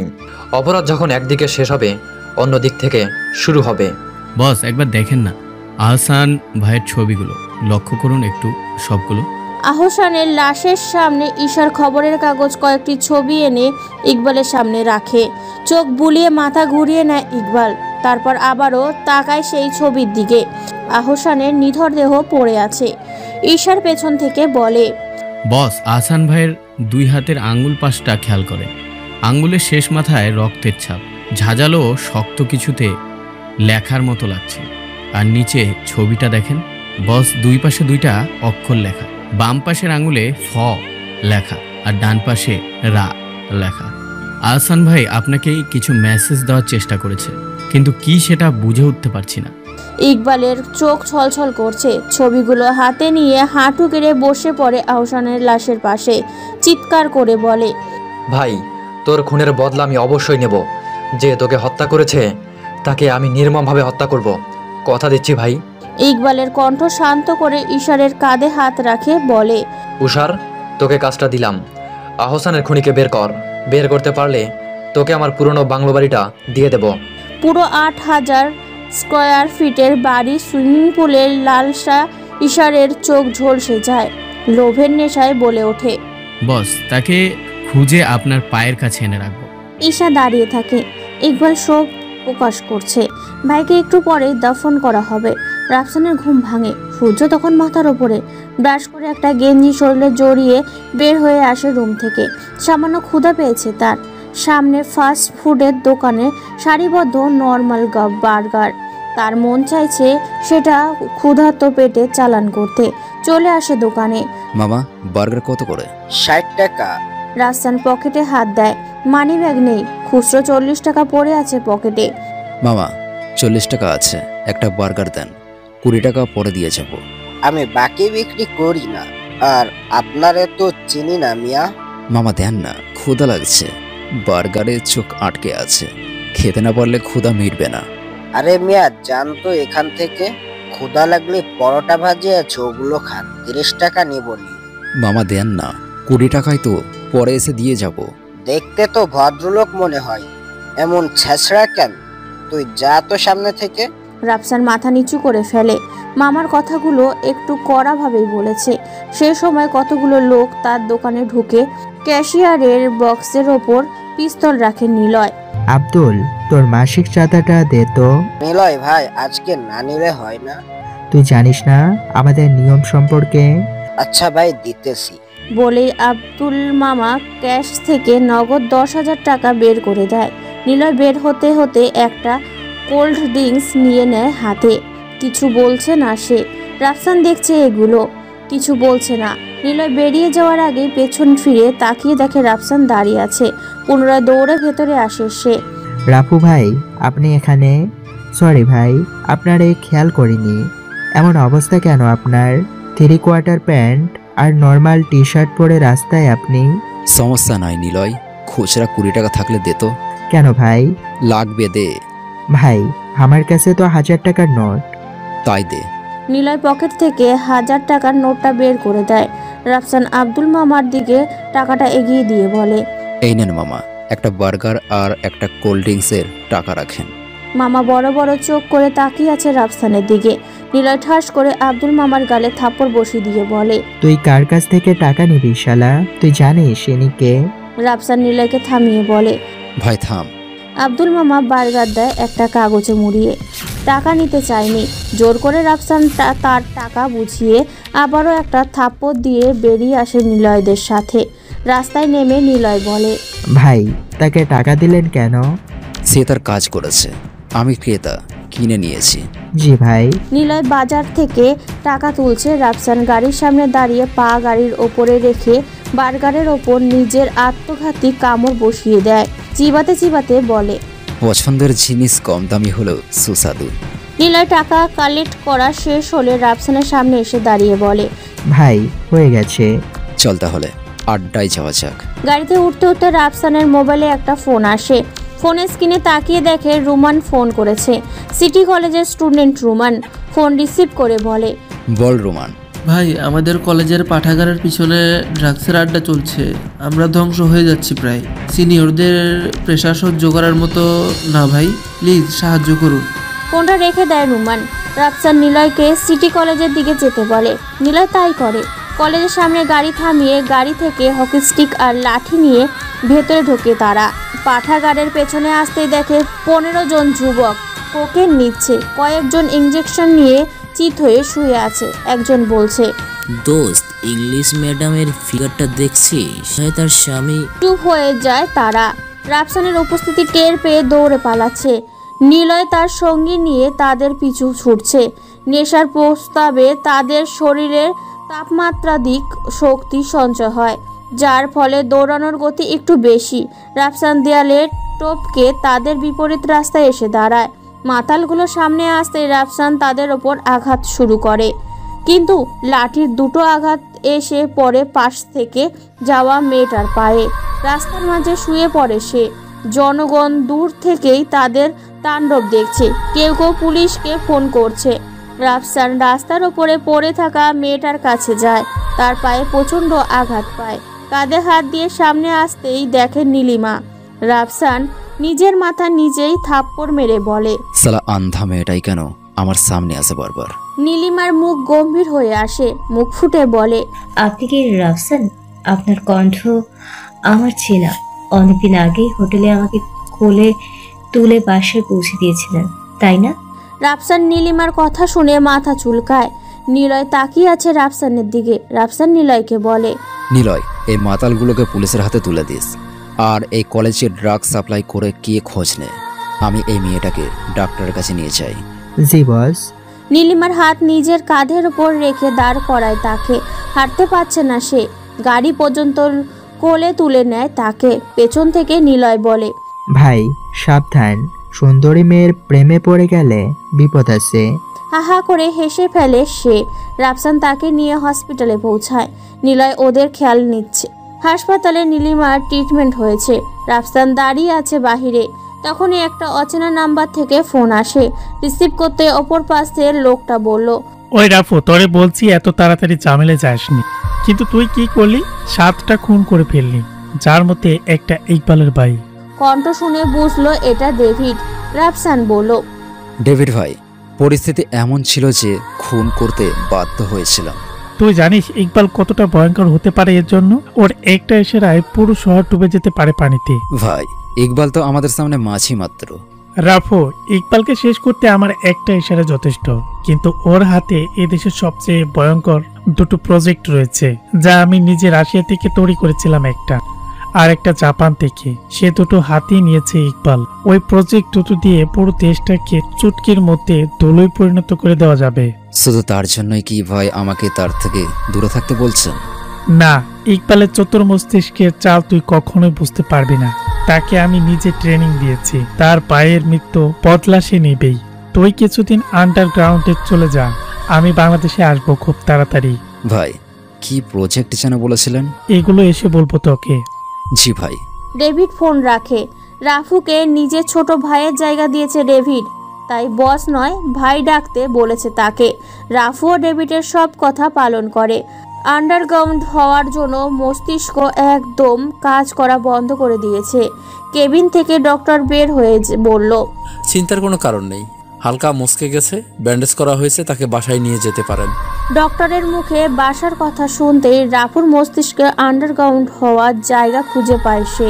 মনে মনে বলে, নীলিমার সাথে থাকলে তো কোনো সমস্যা হবে না মনে হয়। ঈশার আহসানের খুন হওয়ার জায়গায় এসে হাজির। পর্যবেক্ষণ করে দেখছে চারদিকে, কিছু মেলেনি, শুধু ফআররা এতটুকুই। নিজের মনে মনে এই অক্ষর দুটোকে সাজায় সে। ডান পাশের শব্দটা থেকে শুরু করে বাম পাশের শব্দ বসিয়ে রাফ বলতে পেছন থেকে একজন বলল, বস রাফু নয় তো? জানি না, তবে গভীরভাবে দেখতে হবে। বস রাফুর সাথে ইকবাল বসের সত্তা ডেভিলের সাথে সম্পৃক্ত। এইসব জানি, কিন্তু রাফু যদি কাজটা না করে থাকে তাহলে বসের সমস্যা হবে। রাফু কম ডেঞ্জারাস মাল না, পুরাই খাঁটি। রাফুকে তো এমনি দেখে নেব, তার আগে আহসান ভাইয়ের মার্ডারের রহস্য বের করতে হবে। ঈশার চারদিকে তাকায়, কোথাও কোনো সিক্রেট ক্যামেরা আছে কিনা খোঁজ করছে ঈশার। রাস্তার অপর পাশে একটা রেস্তোরাঁ, সামনে ছোট সিক্রেট ক্যামেরা। তারা চলে যায় সেখানে। আবছা ফুটেজ হলো, স্পষ্ট বোঝা যাচ্ছে এটা রাফু। ঈশারের চোখ চকচক করছে আন্দাজে। ইকবালের বাংলো বাড়ির এখন তার হবে। দ্রুত সংবাদ পৌঁছে দেয় ইকবালের কাছে। আহসান ভাইয়ের খুন রাফু করেছে। শান্ত হয়ে বসে ইকবাল। ডেভিডকে ফোন করে সে। ডেভিড ভাই। ডেভিড ফোনটা রিসিভ করে কথা বলে না। ইকবাল শুরু করে তবুও কিছু বলল না। ইকবাল পুনরায় বলতে লাগলো, কাজটা ভালো করলি না ডেভিড ভাই, এখন অপেক্ষা কর প্রতিশোধের। বলেই ফোন রেখে দেয় ইকবাল। নিস্তব্ধতায় ছেয়ে গেছে ডেভিডের মনে। মনে মনে ভাবে, এই তাণ্ডব বেশ ভয়ঙ্কর হতে চলেছে। আমি তো চাইলেই ইকবালকে তলুর সাথে মিশিয়ে দিতে পারি, কিন্তু আমি প্রতিজ্ঞা করেছিলাম ইকবালের কাছে আমি নিজে কখনো ইকবালের ক্ষতি করব না। ডেভিডের হাতে কোকিং এর নাকের ডগায় এনে রেখেছে। আস্তে আস্তে ডুবে যাচ্ছে তাতে। দুনিয়া তার কাছে সুন্দর। সব কিছু ভুলে সে কোকেনের নেশায় ডুব দেয়। রাফসান হাসপাতাল থেকে বেরিয়ে আসে নীলিমাকে নিয়ে। বাসায় পৌঁছে দেবার বাহানায় তারা নীলিমার রুমে ঢুকে রাফসান চেহার টেনে বসে। রাফসান বলে, নীলিমা, তোমার সাথে কে কে থাকে? আমি একা থাকি রাফসান ভাই। কাজের মেয়েটা এসে রান্না করে রেখে যায়। আর মা বাবা কথা হয়েছে কিছু বছর হলো। তোমার অসুবিধা হয় না এখানে থাকতে? ভয় করে না? আমার তো সম্পূর্ণ জীবনটাই অন্ধকার। ভয় পাবো কাকে যদি তাকেই না দেখি? রাফসানের মন খারাপ হয়। মনে মনে ভাবে, এমন একটা মেয়ের কাছে নিজেকে না জড়ানোই উত্তম হবে। কিন্তু পরক্ষণে সে ভাবলো এটাই সেফ জায়গা তার লুকানোর জন্য। নীলিমার উদ্দেশ্য করে বলল সে, নীলিমা, একটা কথা বলবো? বলেন ভাই। কিছুদিন তোমার বাসায় আমার থাকতে হবে। নীলিমা কিছু না ভেবেই চটজলদি জবাব দেয়, হ্যাঁ অবশ্যই থাকেন, সমস্যা নাই। তোমার সমস্যা হবে না নীলিমা, তুমি একা একটা মেয়ে, আমি একটা ছেলে। কি যে বলেন ভাই, ধর্ষিতার আবার ভয়? আমি তো জন্মান্ধ, তবুও কিছুদিন হলো কয়েকজন দরজা ভেঙে ভিতরে ঢোকে। তারপর কি হয় তা বলার দরকার নেই। মাঝে মাঝে এমন ভয়ঙ্কর রাত আসে আমার জীবনে। অচেনা মানুষগুলোই হুট করে আসে। আপনি তো প্রায় পরিচিত। নীলিমার কথা শুনে রাফসানের কথা বলার শক্তি কিছুক্ষণের মধ্যে বন্ধ হয়ে আসে। কি বলবে বুঝতে পারে না সে। চেয়ার থেকে উঠে নীলিমার কাঁধে হাত রাখে রাফসান। সব ঠিক হয়ে যাবে নীলিমা, আমি আছি তোমার পাশে। নীলিমা ঠোঁট ঝুলিয়ে হাসি দেয়, কিছু বলে না। রাফসান নীলিমাকে ছেড়ে দিয়ে রান্নাঘরে প্রবেশ করে। ভাত আর ডাল রেঁধে রেখেছে কাজের মেয়েটা। পছন্দ হয়নি তার। মুখে রুমাল বেঁধে বাসা থেকে বের হয়ে বাজার করে নিয়ে আসে রাফসান। নিজে রান্না করে টেবিল সাজিয়ে রাখে সে। নীলিমাকে বসিয়ে অল্প করে তার মুখে তুলে দেয় সে খাবার। নীলিমার চোখে পানি নেই। কিছু বলতে চেয়েও বলতে পারছে না সে। কথাগুলো গলায় আটকে আছে। অন্ধকার জীবনে হঠাৎ জোরে আসা সুখ সহ্য হয় না, তবুও ততটুকু কম নয়। রাফসান তার মুখে খাবার তুলে দিচ্ছে আর বলছে, খারাপ হলে বলবেন, ভালো করে কান্না করার চেষ্টা করব। নীলিমা কিছু বলল না, উদাস মনে খেয়ে যাচ্ছে। বাইরে সন্ধ্যা নেমে আসছে। রাফসান শুয়ে আছে তার বিছানায়। নীলিমা বারান্দায় বসে কানে ইয়ারফোন লাগিয়ে ডেভিডের গলা ব্ল্যাক ড্রাগনের অস্ত্রাহী ক্যাম্পাসের হামলা করে ইকবাল। 25 জন ক্যাডারকে নৃশংসভাবে হত্যা করে 4 জনকে সারিবদ্ধভাবে বসিয়ে দেয় ইকবাল।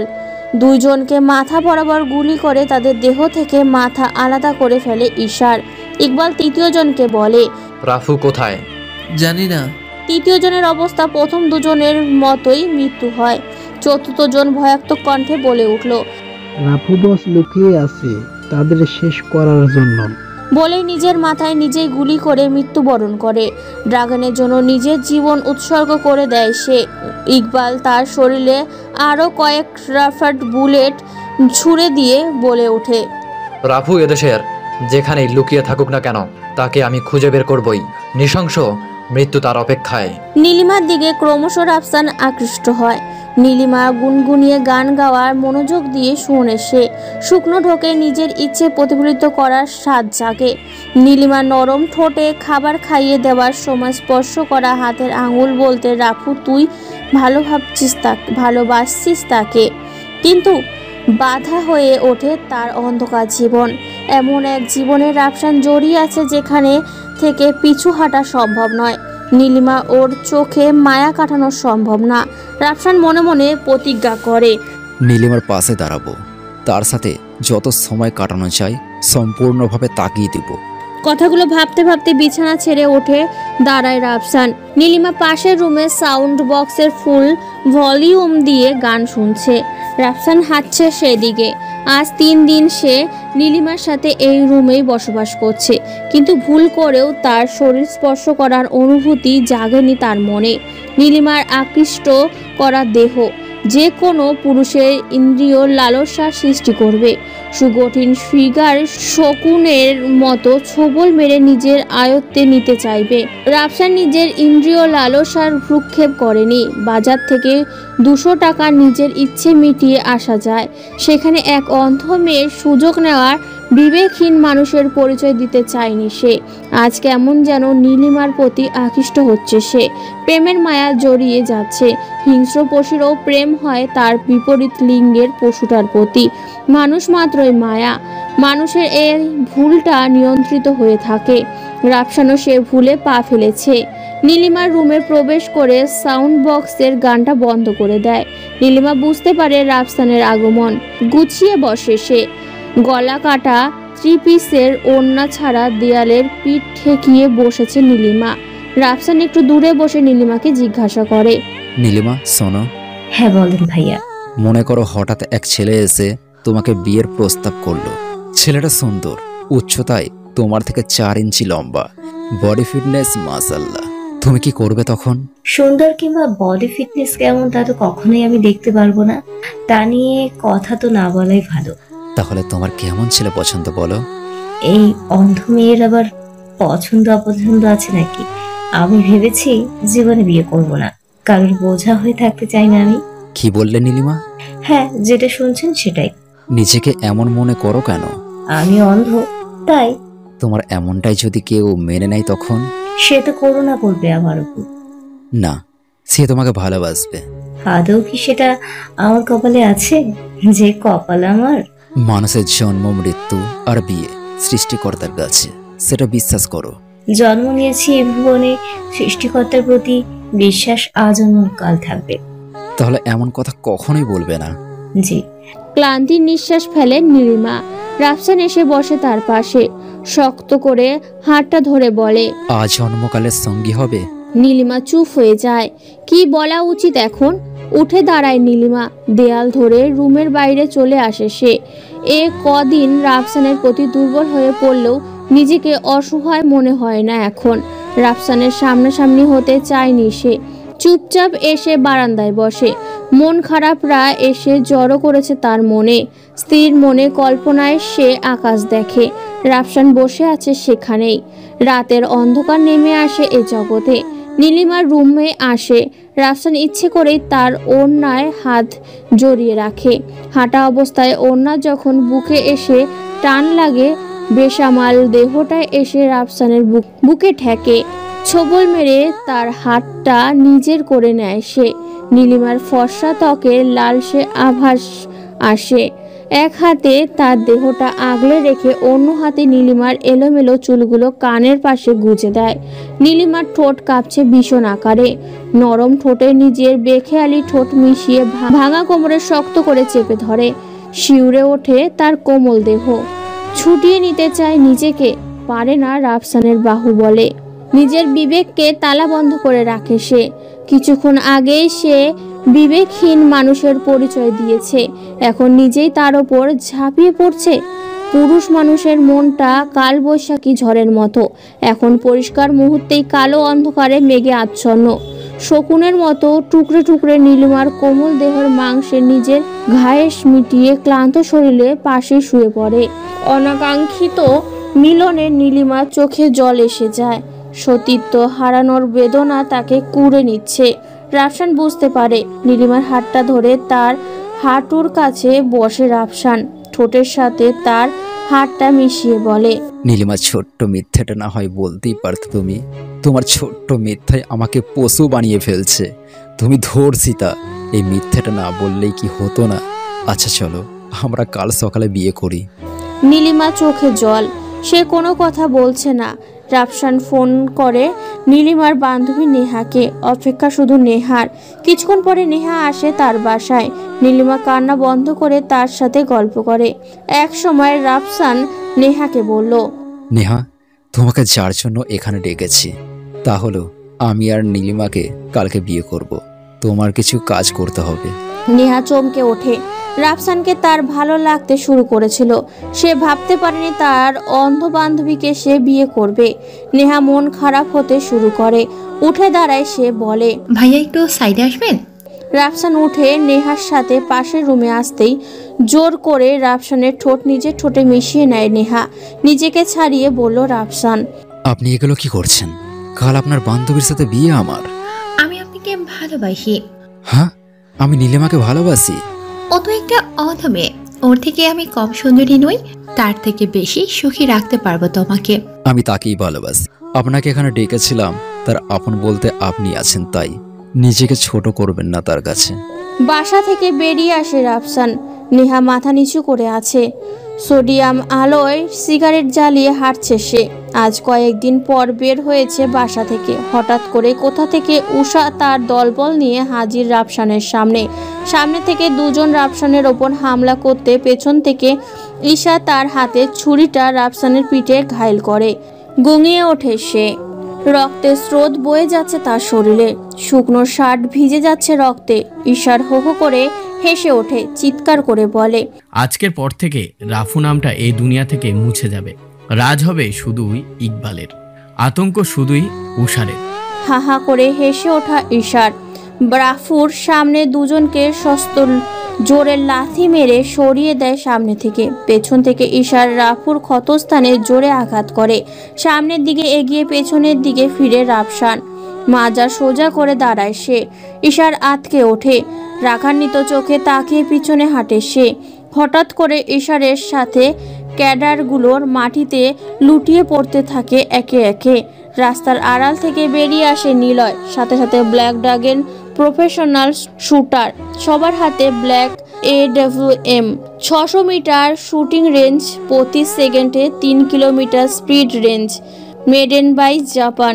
রাফসান তাকিয়ে আছে নিলয়ের হাতে AWM এর দিকে, মুগ্ধ হয়ে দেখছে তাকে। মুহূর্তেই যেন ক্রাশ খেয়ে গেছে এই আম এর ওপর। ঈশার ব্ল্যাক ড্রাগনের উপস্থিতি টের পেয়ে পালিয়ে পেছনে ফেরে। নিলয় এসে রাফসানকে তোলে, শার্ট খুলে পিছনের ক্ষতস্থানে শার্ট দিয়ে চেপে ধরে। ডেভিড এসে সামনে দাঁড়ায় তার। রাফসান পিঠে ব্যথায় কামড় ধরে বলে, আসসালামু আলাইকুম ডেভিড ভাই। ডেভিড রাফসানের পা থেকে মাথা পর্যন্ত একবার দেখে বলল, ওয়ালাইকুম আসসালাম রাফু। জি ভাই। দেখলে তো ইকবালের সাথে শত্রুতার সৃষ্টির নমুনা। ব্ল্যাক ড্রাগনের শতাধিক ক্যাডার পর্যন্ত মারা গিয়েছে। জানি ভাই। কি করবি এখন? ইকবালকে ভয় পাওয়ার কিছু নেই বস, তাকে শেষ করে ফেলি। আমি পারবো না রাফু। পারলে এতদিনে ইকবালের নাম নিশানা কিছুই খুঁজে পাওয়া যেত না। তাহলে ভাই আমি তাকে শেষ করে ফেলি। আমি শুধু আপনার নিষেধাজ্ঞা পালন করছি, নয়তো এমন চুনোপুটে রাফুর তেজে ঝলসে যেত। রাফু, তুই যত সহজ ভাবছিস ইকবাল ততটাই পেঁচালো। তার চেহারা কেমন তা কেউ জানে না রাফু। ইকবাল চতুর মস্তিষ্কের মানুষ। ওর সাথে খেলতে হলে ওর মতো মস্তিষ্কে ভাবতে হবে, যা আজ পর্যন্ত কেউ পারেনি আর পারবেও না। ভাই একবার বলে দেখেন। আমি তাকে মারার অনুমতিও দিতে পারবো না। কেন পারবেন না ভাই? কি সম্পর্ক ইকবালের সাথে আপনার? এগুলো বলতে পারবো না আমি রাফু। রাফসান হতাশ মাথা নিচু করে দাঁড়িয়ে আছে। ডেভিড বলল, আমার একটা চেহারা দরকার, যাকে মানুষ চিনবে, ভয় করবে, অল্প সংখ্যক ক্রিমিনাল রেকর্ড থাকবে, এমন একটা চেহারা দরকার। রাফসান চমকে উঠে ডেভিডের ভাইয়ের কথা শুনে, সাথে নিলয়ও।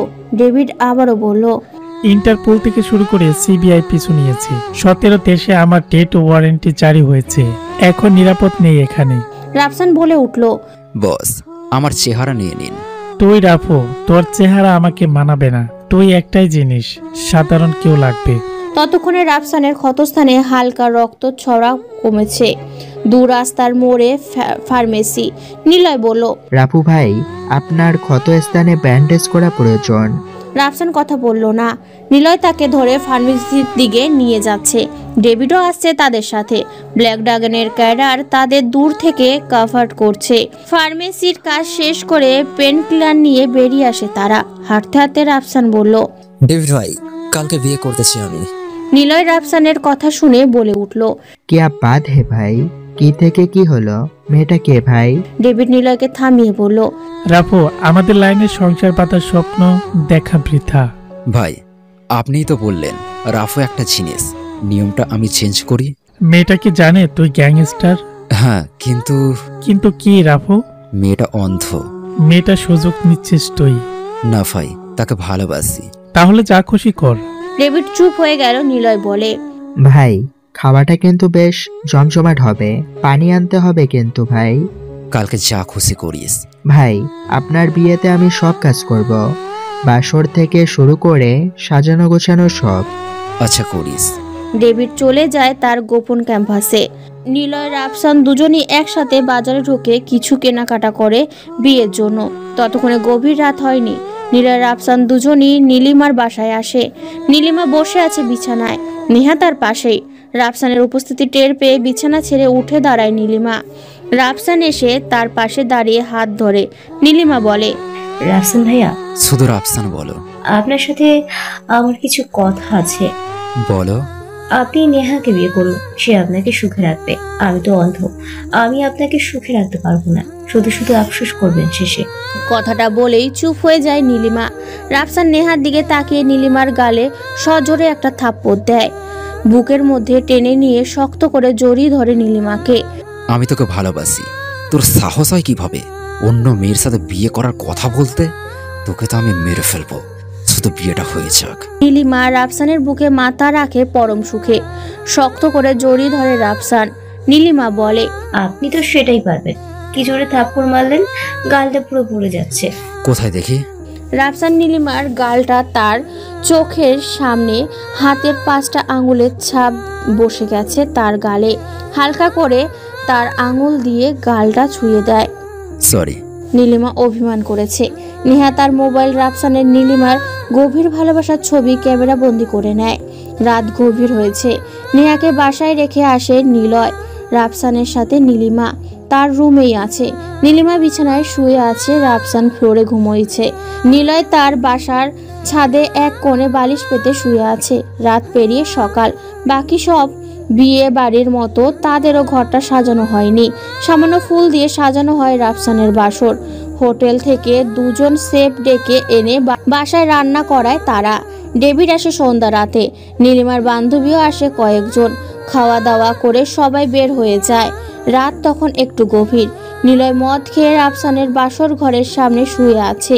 রাফসান তখন কেবল দুধের গ্লাসে হাত নিয়ে নীলিমার পাশে বসে। টেবিলের ওপর গ্লাসটা রেখে নীলিমার হাতটা শক্ত করে ধরে সে।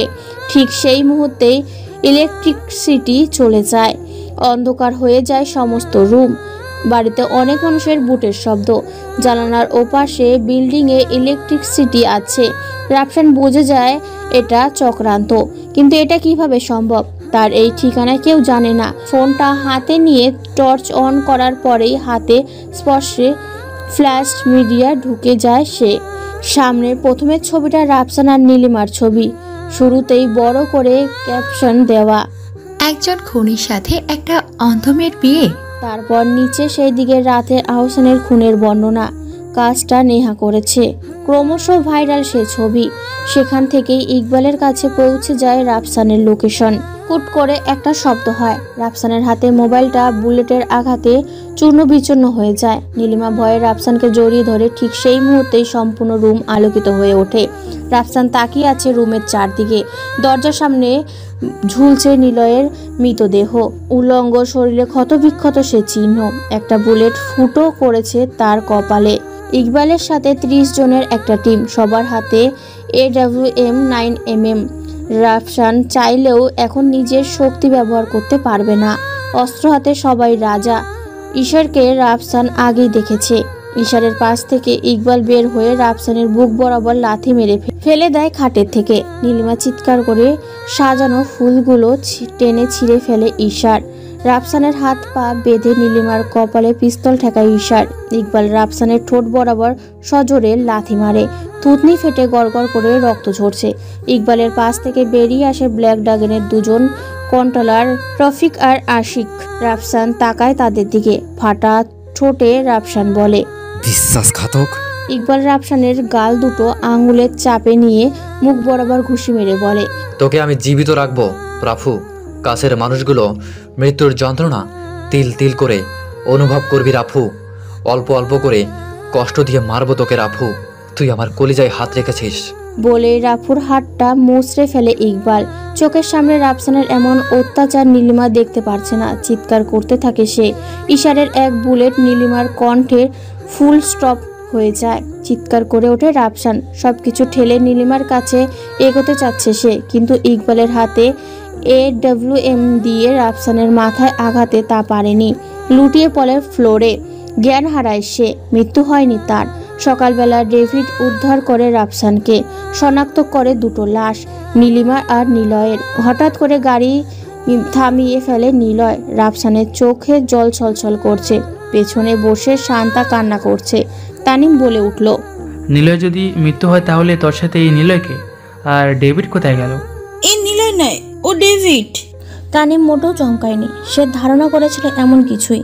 তানিম নিলয়ের ছদ্মনাম ডেভিডকে বলে, বস আপনি ইকবালকে মারার পারমিশন দিচ্ছেন না কেন? রাফসান হাহা করে হেসে ফেলে। ডেভিড বুঝতে পারে রাফসানের এই হাসির রহস্য। মুখ ফেটে না বললেও রাফু তেজ ইকবালের মৃত্যুর কারণ হবে এই হাসি। নিলয় সেটা পাশে বসে ঠিকই বুঝতে পারছে। এই জগতে কেউ ডেভিডের মৃত্যু। নিলয় বেঁচে আছে। বেঁচে থাকুক। নিলয় তানিমের প্রশ্নের জবাবে বলে, ইকবালকে ছোট থাকতেই আমি ট্রেনিং দিয়ে বড় করেছি। সে যখন যুবক ছিল সে অবস্থায় আমার দুটো কিডনি নষ্ট হয়ে যায় কোকেনের ক্ষতিকর প্রভাবের কারণে। তখন ইকবাল আমার জন্য দুটো কিডনির ব্যবস্থা করে আমার বিশ্বাস অর্জনের জন্য। সত্যি আমি তাকে নিজের মতো বিশ্বাস করে ফেলেছিলাম। পরে জানতে পারি আমাকে দেওয়া দুটো কিডনি তার বাবা ছিল। নিজে তার বাবাকে গাড়ি চাপা দিয়ে মেরে ফেলে। পরে কিডনি ট্রান্সপোর্ট করে আমার শরীরে। ডাক্তারের গলায় ছুরি রেখে অপারেশনের ব্যবস্থা করে ইকবাল। তাই তাকে মারার অনুমতি দেয়নি আমি কখনোই না। আমার থেকে যদি ও মিরর প্রজেক্ট আর হান্টিং প্রজেক্ট ছিনিয়ে নিয়ে বিশ্বাসঘাতকতা করছে সেদিনও কিছু বলিনি বাচ্চা ভেবে। তানিম রাফসান দুজনেই তার কথাগুলো মন দিয়ে শুনছে। তানিম রাফসানকে বলল, রাফু তুই কি কিছু করবি না তোর ভালোবাসার মানুষটাকে খুন করার অপরাধে? সবচেয়ে কাছের বন্ধু নিলয়ের খুনের প্রতিশোধ, কিংবা নেহার এমন ঘৃণার কাজের জন্য? নেহার কি কিছুই প্রাপ্য নয়? রাফসান তানিমের কথা শুনে শুধুই হেসে যাচ্ছে। নিলয় আতঙ্কে কেঁপে উঠেছে। রাফসানের এই হাসির ধারণার কোনো হাসি নয়। ও হাসছে তার মানে খুবই তাড়াতাড়ি কারো কান্না আসছে। রাফসান হাসছে তার এর মানে এই নয় যে রাফসান খুশি। সে বেদনায় হাসছে। এই হাসির অর্থ তানিম খুঁজে পায় না। শান্ত নিজের চোখ মুছে বলল, রাফু ভাইয়া আপনি এদের কঠিন থেকে কঠিনতম শাস্তি দেবেন। একজন অন্ধ মেয়েকেও তারাও ছাড়েনি।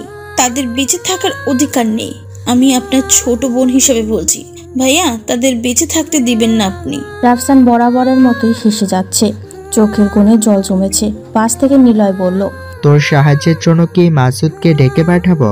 রাফসান নিলয়ের দিকে তাকিয়ে বলে, না দরকার পড়বে না তার। আমার প্রতিশোধ আমি নিতে পারবো। তোর এই বিষয়ে জড়ানোর দরকার নাই। তুই তোর বিজনেসে মনোযোগ দে। বাংলাদেশ ছাড়বি কবে সেটা বল। নিলয়ের চেহারার পেছনে যে ডেভিড আছে সেটা রাফসান ভুলে গেছে। তাকে এখন তুই বলে সম্বোধন করে। ডেভিডের চেহারার সাথে তার সম্মানও মুছে গেছে। এখন যেই চেহারায় ডেভিড বাস করে সেটা রাফসানের বেস্ট ফ্রেন্ডের। নিলয়কে কখনোই ভাব বলবে না।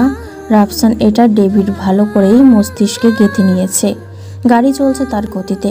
গ্লাস নামিয়ে সিগারেটে আগুন জ্বালিয়ে টানছে রাফু। একসাথে দুটো সিগারেটের টান মেরে রাফসান বলল,